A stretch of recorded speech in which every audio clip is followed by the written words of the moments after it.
तमिलनाडु में हिंदी पर फिर संग्राम।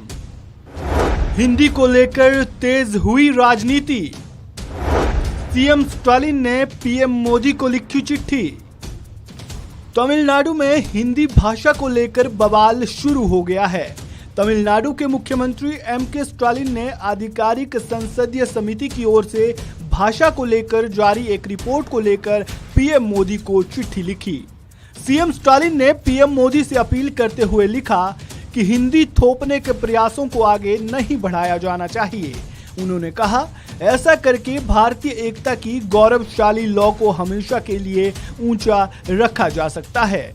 स्टालिन ने आगे लिखा कि गैर हिंदी राज्य पर हिंदी भाषा थोपने का प्रयास अव्यावहारिक है, साथ ही ये समाज के लिए विभाजनकारी भी है। ये केवल तमिलनाडु के लिए ही नहीं बल्कि अपनी मातृभाषा का सम्मान करने वाले किसी भी राज्य को स्वीकार्य नहीं होगा। हिंदी के अलावा अन्य भाषाओं को बोलने वाले लोगों की संख्या हिंदी भाषी लोगों की तुलना में कहीं अधिक है। हर भाषा की अपनी विशिष्टता, भाषाई संस्कृति के साथ अपनी विशेषता होती है। सत्ताधारी द्रविड़ मुनेत्र कषगम यानी द्रमुक की युवा शाखा के सचिव और मुख्यमंत्री एमके स्टालिन के बेटे उदयनिधि स्टालिन ने इसे लेकर कहा कि अगर तमिलनाडु में हिंदी थोपी गई तो पार्टी दिल्ली में बीजेपी की अगुवाई वाली केंद्र सरकार के खिलाफ विरोध प्रदर्शन करेगी।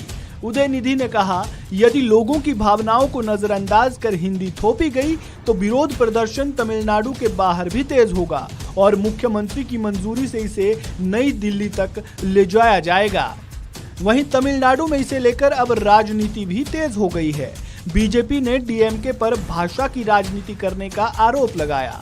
बीजेपी नेता ने आरोप लगाते हुए कहा कि डीएमके राज्य की कानून व्यवस्था को अनावश्यक रूप से बाधित करने की कोशिश कर रही है, जो झूठ बोलकर लोगों को गुमराह करने का प्रयास कर रही है। तमिलनाडु के मुख्यमंत्री एमके स्टालिन के अलावा केरल के मुख्यमंत्री पिनाराई विजयन ने भी इसे लेकर पीएम मोदी को चिट्ठी लिखी। सीएम पिनाराई विजयन ने कहा था कि भारत विविधता में एकता के लिए जाना जाता है, जो सांस्कृतिक और भाषाई विविधता को स्वीकार करता है।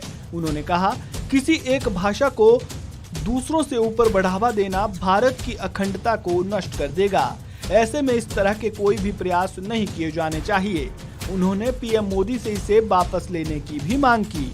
दरअसल इस विवाद की असली वजह संसदीय समिति की ओर से की गई वो सिफारिश है जिसमें देश की सभी तकनीकी और गैर तकनीकी उच्च शिक्षण संस्थाओं जैसे कि आईआईटी आदि में निर्देश का माध्यम अन्य दूसरे राज्यों में भी हिंदी भाषा को बनाया जाना चाहिए।